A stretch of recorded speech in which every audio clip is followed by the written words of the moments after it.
Take life seriously, otherwise it is going to spit you out. I have kind of explored this concept a little bit in an earlier video this week, but I wanted to dive a little bit deeper into it because there is a real mix of opinions when you talk about taking life seriously. There are a lot of people that will come out and say that you shouldn't take life too seriously, that it's all just a game and in the end we're going to die anyway. And there are other people that feel like life should be taken very seriously and that every aspect of your life should have a plan and be organised. And I fall somewhere in the middle of that, but I haven't always been at that place.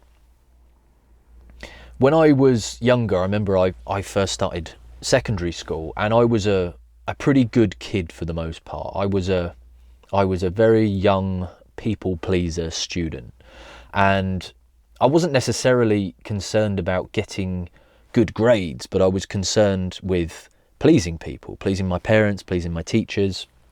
I wanted to be approved of. I wanted people to accept me. And the way that I learned to be accepted when I was younger was getting good grades, doing my homework, keeping my head down, being quiet. And that got a lot of approval from my family, especially. But that all changed in my second year of secondary school. So I would have been about 14 or 15, and I distinctly remember it was a design technology course. And for whatever reason that day, I was feeling cheeky, I guess. And I remember when you first came into the classroom, there was this coat rack that everyone used to hang their coats up on before they sat on their desks. And the teacher hadn't got into the classroom yet. I was one of the last people in there. And so instead of just hanging up my coat and sitting at my desk, I hid behind the coats and waited for the teacher to come in. And when she did, I jumped out at her and scared her. I don't know what possessed me to do that on that particular day, but all I remember is having the class in stitches. Everyone was finding what I was doing so amusing, and that sense of approval that I got from my peers was so addictive. So even though I got a detention, I had to spend an extra hour in school that afternoon, it was totally worth it for me. And that was a process that I followed for pretty much the rest of my secondary school. At the end of the day, I just wanted approval from my peers, and the best way for me to do that was not to focus on my studies, but was to make people laugh, was to be naughty, to show some kind of, I don't know, resistance to what I felt was the suppression of secondary school. I don't know, but I did get this huge sense of satisfaction from making people laugh and making people feel good. And that started a journey that would feed into pretty much every aspect of my life. I didn't take my studies too seriously, and as a result, I had fewer options when I came to leave school. I didn't have the grades that I wanted to go into college. I wasn't even sure I wanted to go to college, and so I went into work. But because I had poor grades, there were fewer choices for me to go into work for. And then I had started to earn money. And the money that I was earning, I didn't take particularly seriously.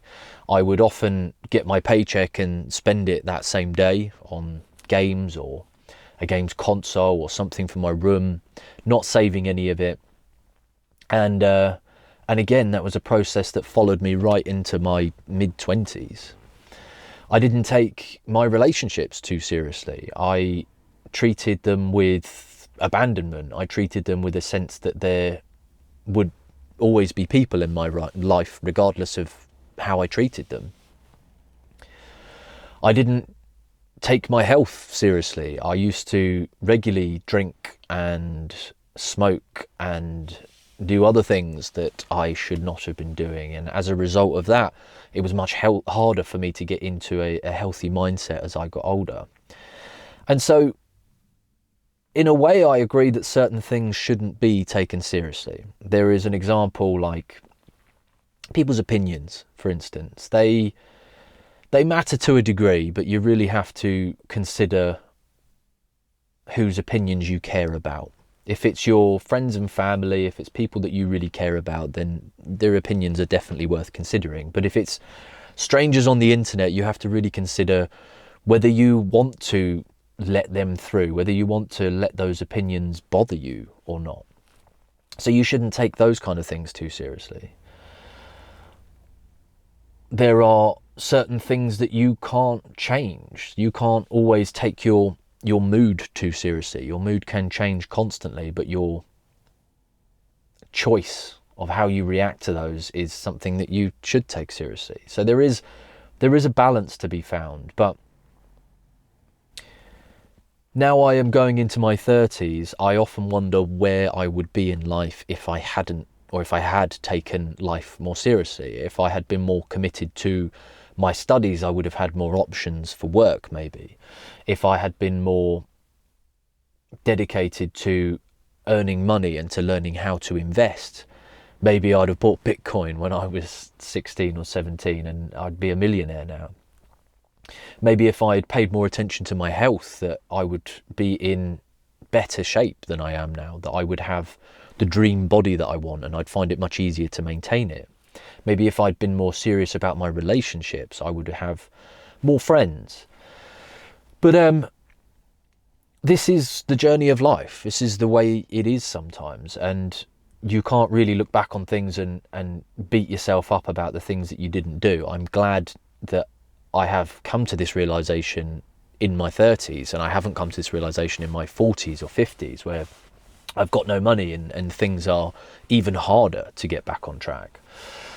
But yeah, if you're in your 20s, 30s, and you've always had this kind of attitude that things will always get better, that something will always work out. This is the way I used to think as well, that things will always work themselves out, and they do to a certain extent. But when you take certain areas of life more seriously, you just have more options. I think life is going to happen regardless, but you have more tools to deal with whatever problems come up if you take certain things more seriously, if you take your finances seriously, so that you have money in the bank if a problem comes up, or if something happens.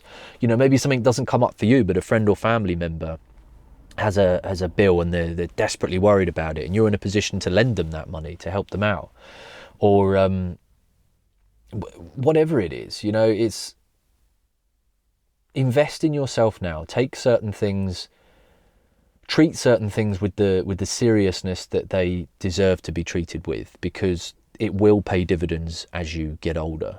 Invest in your future self. We are in hard times at the moment. There is absolutely no doubt about that. Living is expensive. Just living is expensive. If you live in the Western world, you're not going to be able to rent anywhere for less than £700 or £800 a month, and you've got your bills on top of that, and you've got your food, and that's all before you get to do anything fun with your money. Things are tough at the moment, and if you give yourself options now, the next time things are hard for you, you will be able to enjoy life more. You won't be stuck, because finance is a perfect example of that. Being poor is not a nice place to be. I would rather be miserable and rich than miserable and poor. I know being wealthy or having money doesn't necessarily make you happy. It doesn't solve your problems, but it does solve your money problems. So take things seriously. Invest in yourself now, and your future self will benefit, and you will have more options to deal with the seriousness that can be life sometimes. Hope this video was helpful. As always, if you want to get my 5 rules on how to improve your life for 2025, you can find that in the link in the description below. And I'll see you in the next video.